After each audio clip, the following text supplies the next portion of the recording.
From the Ticats Audio Network, this is Tiger Cats Game Day with Courtney Stephen and Mike Daly.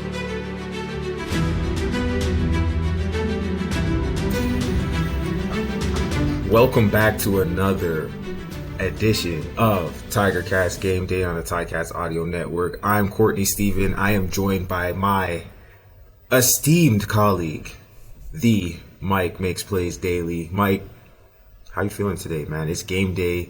Ticats are going out of town, scratching, clawing, fighting, trying to find a way to get that first win. What's your take on this one heading into week 3? I mean, it's not getting much easier, is it? To go out to Winnipeg, to have to play there. I mean, you know, their fans are always a factor whenever you go into that stadium. And, you know, kind of the way that Winnipeg's been winning the close ones, and then, you know, unfortunately, Ticats losing the close ones. It's going to be another tough battle. So, I mean, trial by fire to begin this season. But, you know, you got to get it done, and you got to do it in a tough place. And I think it's huge for confidence if you can go in there and squeak a win out. But, I mean, you and I both know every time you go in and play in Winnipeg, it's tough. Right, and there really are no easy places to play in the CFL, but the 0-2 Tiger Cats headed to take on the 2-0 Winnipeg Blue Bombers, who are currently riding a 10-game winning streak at IG Field in Winnipeg. So, like you said, there is no rest for the Ticats. This one is going to be about as tough as either of those first two matchups that they had against Western opponents. Saskatchewan got the best of them. Calgary came back late to squeak out a win in overtime, which was actually one of the largest comebacks in CFL history. I believe it ranked number 8 on the list as far as deficits overcome. So there's a lot to unpack here, but let's jump into the lineups and talk about who we're going to see and who we're not going to see this week. Biggest change up front, the veteran, the anchor, I'd say, one of the keystone players in that offensive line, Brandon Revenberg, is going to miss action, and that's not something that we've said much at all over his career. How does that impact the game with Kay Okafor already in the lineup but stepping into that starting role, somebody who's been on the team for a while but hasn't necessarily been the starter all the time, more of a support player or role player? How does that affect the Tiger Cats strategy and their game plan? Well, I mean, gosh, you start to feel for them, you know what I mean? Like, it seems like doesn't it seem like every week we're talking about some sort of change up on the O-line? And, I mean, you know better than I do, the position group that needs the most communication, the most camaraderie, right? I would argue is the O-line. The amount of passing that goes on with the twists, the amount of having to understand who you're playing with beside you, that's huge. That's why you see these O-linemen play for, 8, 9, 10 plus years, because once you've got it down, it almost makes it easier. But my gosh, to go in with a new lineup 3 weeks in a row and just trying to learn the people beside you, it's tough. But yeah, to have Rev out, that's huge. I mean, it's hard to replace a guy that can play like that. I mean, he commands the run game. If you're struggling a little bit, you say, hey, you know what we're going to do? We're going to run right behind Rev. He's going to move somebody out of the way. We'll get at least 5, 6 off that. But to not have that, and, again, early, we talked about this before, get some of these guys some playing experience, get them in there so that down the stretch we can use them. But to have Rev have to sit out, and like you said, it doesn't happen often, that's a huge blow. And you can't really sugarcoat it. With Rev being out, it's going to be tough for that O-line. Yeah, and definitely the O-line, they were heeding the advice of Tiger Cats Game Day last week. I'm sure they really needed to lean on us, as if they don't get paid to do this already. They did play very well up front last game, actually. Much improved. The shift with Travis Vornkall moving into guard, Jesse Gibbon playing center.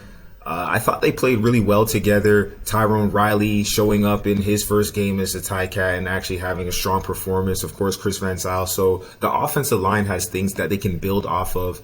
I thought the quarterback was getting the ball out quickly. Somebody we'll talk about, I'm sure, at length in a little bit here. But starting up front, last week, the Ticats were really doing a great job of giving themselves an opportunity to make plays by just not giving up a ton of sacks like they had done in previous weeks. Of course, we then can talk about other aspects that are related to the offensive line, like the running game. Again, we're going to see Sean Thomas Erlington, an explosive player who is actually one of the top receivers for yards after the catch in the CFL, believe it or not, as a running back. He's going to get the start at that tailback position. And then we're going to see Stephen Dunbar Jr., Tim White, Poppy White, David Ungerer III. We got Turnowski coming up off of the 6th game back into action, and Braylon Addison will be a game time decision. So this is one of the most balanced receiving cores. All of these guys have and can make plays, and I think you're going to need to see all of them show up for all 4 quarters. Last week, Dane Evans was connecting with a ton of guys, Tim White especially, who was having a career day with the most targets that he's ever seen. But what do you expect from this passing attack and this rushing attack? They haven't been able to get it done on the ground, quite frankly, so far, but they've still put up a ton of yards last week. Do you think that they continue that same trend with the offensive line anchor, Revenberg, out? Do you think they still come out pass heavy and try to win this one in the air? Yeah, because I think when you look at it and you're struggling with the run, right, what's the first thing you go to? You go, okay, we can't run the ball. We're going to start throwing some screens, try to get the ball out quick, right? Just kind of an extension of the run play. You throw something out to the flats, whatever it might be. Because right now they are struggling with the run, right? It is an issue of theirs up front right now. And again, that's the O-line going through a bunch of changes. That's getting into the groove of things. But passing-wise, I mean, the amount of yardages that they're putting up right now is awesome. You just need to control the turnovers a little bit. Right, that's kind of what's really hurting us on those close games. But yeah, I think what you're going to see is, they'll still try to establish a run. I know Tommy likes doing that. If you're able to run the ball well, it makes the game so much easier. But look for quick screens, bubbles, whatever it might be, just to get the ball out. It lets the O-line, get a little bit of a break and get out and try to chase somebody down, and lets the receivers do the work. But Cor, I'll tell you what, man, the way Dunbar and Tim White are playing right now is awesome, right? Braylon the same. They're doing a great job at receiver right now. They're getting guys open. They're making tough catches, right? You saw Dunbar hit somebody with a slant and go in Calgary, and that looked about as clean as it could be. But look to see that, if Braylon's out, look to see Turnowski get into that spot, right? And hopefully Braylon's not out because, just like you were talking about with him on the film breakdown, he knows the game. He's that safety blanket for Dane, and he's that, catch it at 5, get 8, get 10, whatever it might be, do that dirty work. So if he has to sit out and something's going on, then look for Turnowski to step in there, and that'll be a good opportunity for him. And talking about yards after the catch, the Tiger Cats lead the CFL with 54.5% of all of their passing yards, 379 of those bad boys coming after the ball is actually caught and the receivers are running that ball down the field. And again, just a stat for Tim White, career high 11 catches, 131 yards last week. Let's see if he can continue that streak.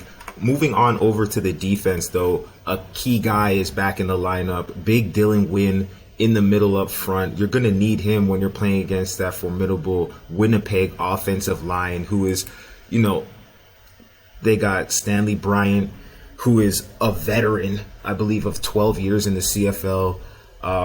You got Hardrick.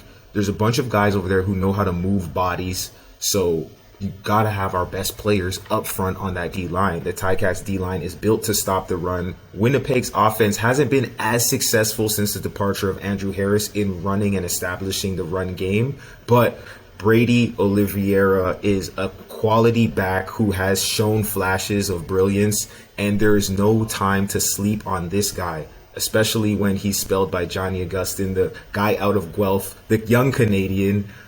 He has some wheels and he can get spinning if you let it. But Dylan Wynn back with Micah Johnson inside, and then you got Julian Hauser and another Canadian, Mason Bennett, on the outsides. That D line is going to need to show up to keep Winnipeg struggling on that run game. What do you think about that Ticats defense? Last week they showed up strong, but in the end of the game gave up over 20 points in that fourth quarter in overtime, and ultimately that was one of the contributing factors in why they weren't able to walk out the stadium with a W. What's the Ticats defense looking like this game? Yeah, to have Dylan Wynn back is huge, right? It's kind of the same kind of thing we talk about on the offensive line with Revenberg, right? Like what Revenberg can help on offensive line by establishing the run, stuff like that. Dylan Wynn does that on the defensive line. He shuts down a run, right? He gets pressure from the inside on pass rushes. Dylan Wynn, like we talked about last week, he's a special player, right? And with him in, he's going to make plays. You're always going to see him flash. But you're right.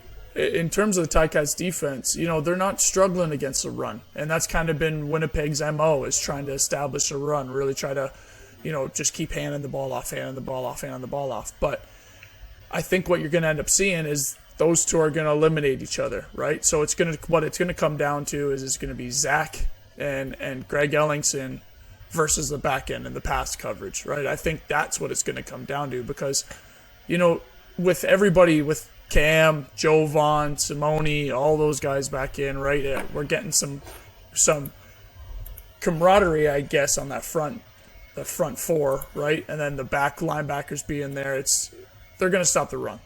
That's what you're going to see. But when you watch any of the Winnipeg games, where they win their games is those big chunk plays to Greg, right? To Dembski. Those are where they're winning their games. And I mean, they're not putting up a ton of points, right? So they're struggling through the air a little bit, but that's where it's going to be made. And that's, you look back to Calgary, and just at the end of the game, like you said, it's not that we were getting beat, it's executing, right? That ball's in the air. We're talking about these 50-50 plays, right? Those have to be made. But when none of those are made, that's when that ends up happening, right? You see a couple touchdowns happen. That's when those big leads get dwindled down like it did in Calgary. Well, Zach Caleros is no stranger to Hamilton. He's played them many times. He's played for them in the past. Unfortunately for the Ticats, 2 out of the last 3 times that these teams have met, they were in the championship game, and you know what? Winnipeg walked away with the W. So there's a few different streaks here that Winnipeg's looking to keep going and that the Tiger Cats are looking to snap. But let's talk about Zach Caleros for a second. This is one of the most dynamic quarterbacks in the league. He can move. He can definitely throw the deep ball. And when you've got a combination of players like Greg Ellingson, big, deceptively fast, he can catch the deep ball. And then you've got another utility man like Dembski, who can actually motion into the backfield, similar to a Poppy White, but he's been doing it for longer in this league. He could take a handoff, hurry up offense. They can put him in the wildcat or split him out and let him run routes. These are the kinds of guys that you'll have to defend all game long because they put you in sticky situations as a defense. Let's talk about how the Ticats back end actually is going to line up and play those people. We have Richard Leonard, who plays in the field slot position. He plays halfback to the side where you might find Greg Ellingson. Is that potentially a matchup that you think Zach is licking his chops at? Richard Leonard being 5'9" DB going up against a Greg Ellingson who is, maybe 6'3", 6'2 and a half, 6'3". Is that a mismatch that, quote unquote, the Winnipeg offense might be looking to exploit? Yeah, and I think when you look at Winnipeg, where they make a lot of their chunk plays on is when Zach senses any pressure, right? And you'll see it. What Zach's good at, and he's been around the league long enough, is he senses pressure. He knows that back end's going to be thin. It's going to be some sort of man-to-man, or you're going to have one-on-ones downfield. And he gives his guys shots, right? He gives his guys chances. That's kind of their Winnipeg's MO, is whenever they see that pressure, they're just going to chuck it up. And exactly like you said, they're going to sit there and go, listen, we know Richard Leonard can cover, but when it's going and grabbing a rebound, we're going to give it to our 6'3" guy and think that he can win some of those matchups over a 5'9" guy, right? And I think that's you're going to see that happen a couple times. And exactly, it's the same trend, just like when we talked back to Calgary. It's when that ball's in the air, we got to execute, get that ball on the ground or go get it ourselves, right? But that's what's going to happen. You're going to see that happen a couple times in this game because we're going to have to heat Zach up a little bit, make sure that he's not comfortable back there. But if we don't disguise it and, people aren't moving around, then you're just going to see him chuck it up and give some of those taller receivers a shot to go up and get it. Speaking of heating it up, the CFL leading tackler, Winston Rose, will not be playing for Winnipeg, but they got a guy in the middle who's pretty good at making a few tackles. Adam Bighill, who is no stranger to the backfield. He's going to put pressure on the quarterback. He's the commander of that defense. He's going to get everybody lined up.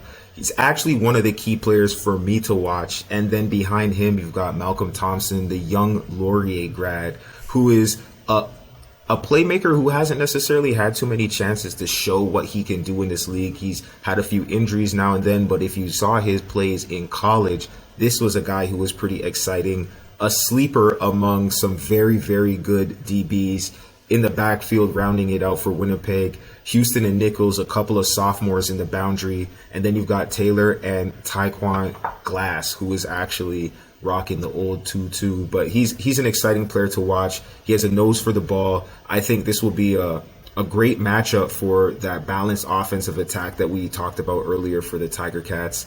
Now, let's talk about a few specific matchups. I'm looking at Adam Bighill, and I'm thinking, this guy's a veteran. He's done it at the highest level for a very long time. Long career in BC, comes out to Winnipeg, does it all over again. He's a champion. He's a leader. He gets sacks. He drops in coverage. He runs sideline to sideline. This guy's like the Terminator, okay?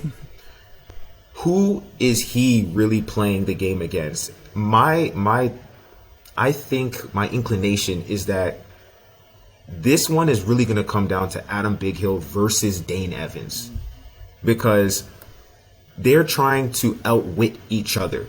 It's not necessarily about the arm strength or the side-to-side speed that Bighill has. I think it's about getting their unit, the defense for Winnipeg and the offense for the Ticats, to be clicking on all cylinders, to be one step ahead of that opponent, to identify the blitz, to see the coverage, or to confuse that offensive line and try to break protection so they can get a sack. I think it's really going to come down to Dane versus Bighill. Who is going to be one step ahead of the other and giving their team an advantage? Because, hey, Dane's coming off one of his best games of his career. Outside the turnovers, let's take those away for a second. Let's talk about it. 425 yards passing. Yeah. Whenever you go over 400 yards in the air, you had to be doing something right. They were getting the ball out of his hands.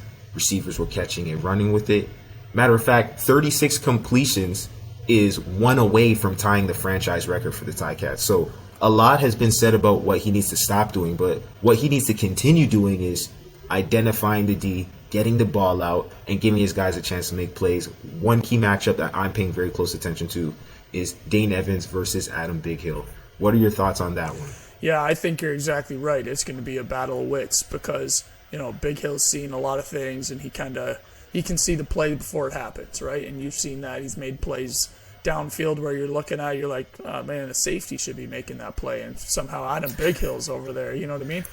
And then they're going to match it up and try to get him on one of the new O-line maybe, or on Sean Thomas Erlington, right, on blitzes, and Bighill's a good blitzer. So it's a game of wit to try to figure out, okay, how are we going to stop what the offense is doing well, what the Ticats offense is doing well, and that's airing it out, getting our receivers the ball and letting them make plays. So you're going to see what they're trying to do, and we're going to see that early, and I think the Ticats are going to come out and do what they did well last game and just start throwing the ball around the yard. But I'm looking forward to that. I think Bighill versus Dane, I like how you put that. That's exactly how it's going to be all game long. What I'm more curious about for sure is the Willie Jefferson versus the Chris Van Zyl matchup.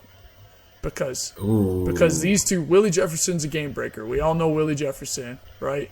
We know Chris Van Zyl, seasoned vet, knows what he's doing out there.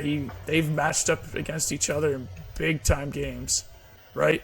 And I think that's where the matchup's going to be because, Willie will ruin a game.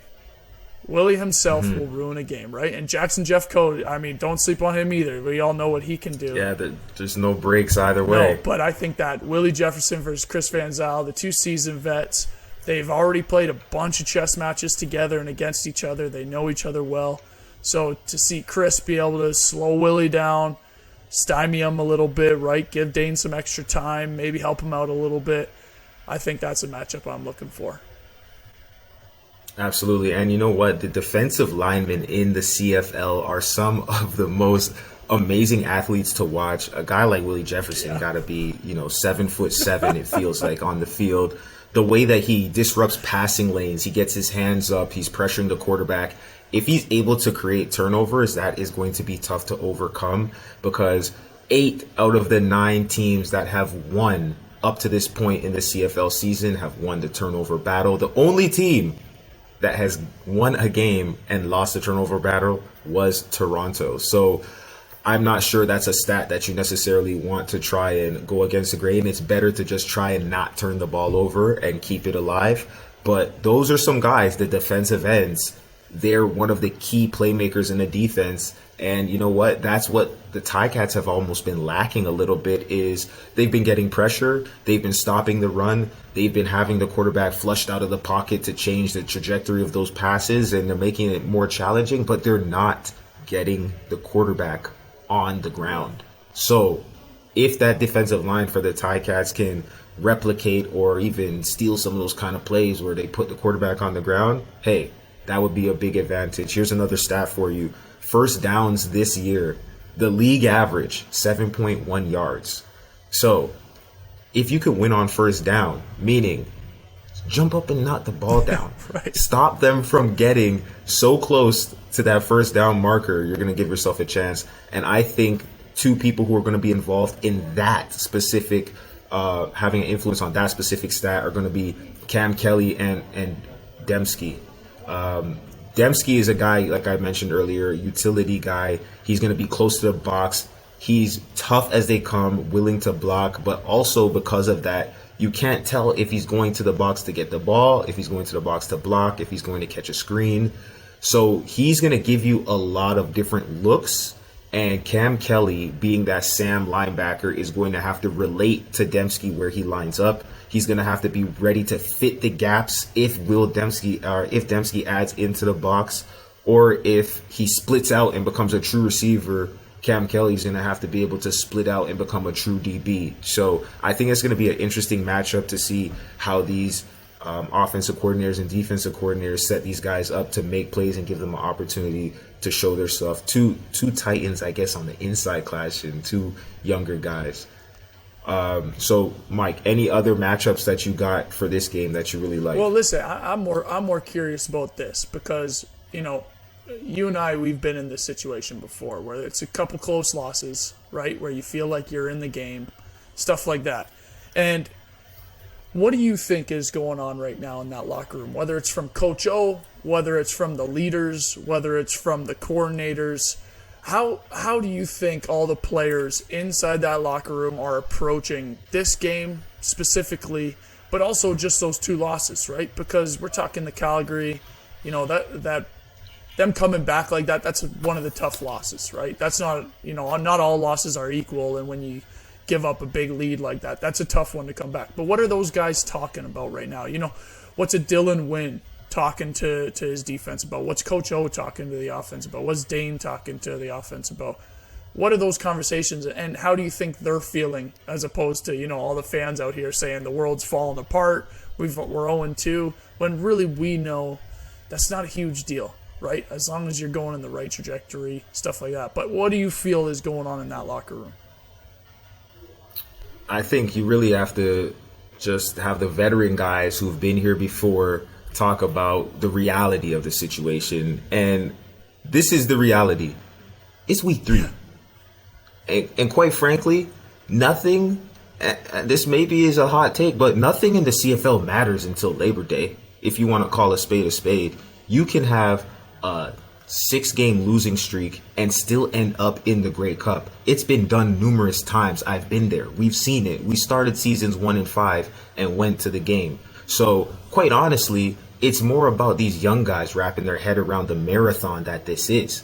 Nobody has got a ring yet except for the people who won last year, and they just had the ceremony. So this is a chance for you to throw some cold water on your face, step up, and say, look, we're not going to give up 21, 24-point leads. We're not going to be the team that plays for 45 minutes. We're going to be the team that shows up. We play 57 plus 3 because in that last 3, anything can happen in the CFL. And you know what? You just have to trust the process. Everything that you've done in the offseason, everything you've done in training camp, and what you do in your routine from day 1 through day 4 walkthrough leading up to a game, if you actually believe that those are the right things to do, then you stick to them, you revisit them. You don't change the whole thing and throw the baby out with the bathwater, but you buckle down and continue to stack good days on top of each other and trust the process that eventually it'll turn. Because, hey, it's week 3, man. This is a long season, and anybody who's new, fresh out of college, you know, that college season is about 12 games. You play in Canada, it's maybe even 8. Yeah. So it's a long year. I think it's very easy to get off kilter or really blow things out of proportion, but I see a lot of great things to build on, and that's the message that I'm giving. Come out of the gates upset, mad that you aren't putting on tape what you know you can, and the rest will take care of itself. Yeah, I completely agree with you. Look at the positives that's going on, right? Dane throwing for 400 plus yards, right? The receivers making plays all over the place, stuff in the run. It's just executing. It's small things, little things, the close games. And this is going to be a test. Winnipeg, like we just talked about, they're good. They're winning the close ones right now, but that's fine. This is going to be a test, and I think that's exactly what's being talked about. But listen, let's get into some storylines. What do you think is a key storyline to look at for this game? What are you trying to pay attention to as you're watching this? Well, piggybacking off what I just said, it's going to be how do they show up in the fourth quarter? And they being both teams. You know, Winnipeg hasn't been playing up to the standard that they set for themselves, and they've been hearing it in their media. Beat writers aren't being as favorable as they used to be. They've set the bar super high, winning back-to-back and whatnot. So they want to see that running game that they had when Andrew Harris was in the backfield. They want to see blowouts. They want to see higher scores. And I think for the Ticats, it's more of, can we show that we're a complete team for all 4 quarters? Because we asked for them to start fast. Like Luke Tasker, he was mentioning on his show, saying, hey, if they start fast, that's the key to victory. They started fast, but they fizzled out. So, like, can we carry that through? Can we see a 4-quarter dominant, all-out effort? I don't think there's ever a chance for a guy who's a pro to really not give full effort, but it's more about the focus through 4 quarters. And if they can limit the turnovers, and if the defense that shows up in the first quarter can be the same defense that shows up in the fourth quarter, I think those will be the key elements that play into a Ticats having a best chance to win. What are you watching in this game, Mike? Yeah, I think, I'm watching that, the turnover battle and explosions. I'll say this every week if I need to, because these are the biggest things. We look at Winnipeg, right? And yeah, they're not giving up a lot of points, but they're giving up quite a bit of yards. So all we got to do is just turn a couple of those field goals into touchdowns, right? And that's how you end up seeing these games get out of hand and blowing a team out, right? And then for Winnipeg on their end, I'm going to see what they're going to be trying to do to give up less yards, right? What are they changing? What are they trying to attack with the Ticats? Are they going to bring a lot of pressure and say, hey, we're going to try to get that new O-line for the 3rd week in a row? We're going to try to confuse them. Are they going to sit back, let a guy like Bighill try to read things out, make plays all over the field? That's what I'm looking at, because I know, like you said, in their locker room over at Winnipeg, they're saying, okay, we're winning games, but why isn't it like what we're used to right now? What do we need to do to change this? So I think what you're going to see is early on, what are their game plan? What are they going to try to do? Are they going to pressure us quick? Are they going to try to get the ball out? Whatever it might be. But that's what I'm looking for. I'm looking for that turnover battle, us getting in a rhythm, doing what we're doing well, right? Getting the ball out quick, Dane making quick decisions, and just see that yards after catch. Because really, the other thing too is as players, like you said, it's going to be the focus thing. But my biggest thing is when you see these changes and as the game goes on with the coordinators, right? What is the role in that coordinator for, from that first half, come out fast, come out hot, making a bunch of plays, everything's working. You can pretty much close your eyes on that play sheet and go, boom, I want to do this play, 50 yards, you know what I mean? Doesn't matter. what's that coordinator thinking in the second half? Are they looking inside and saying, what do I need to do better? And that's what I'm curious to see, especially on the Ticats end, right, defensively and offensively. What are they going to be doing to change things up? Are they going to change things up? Or are they going to stick with the process?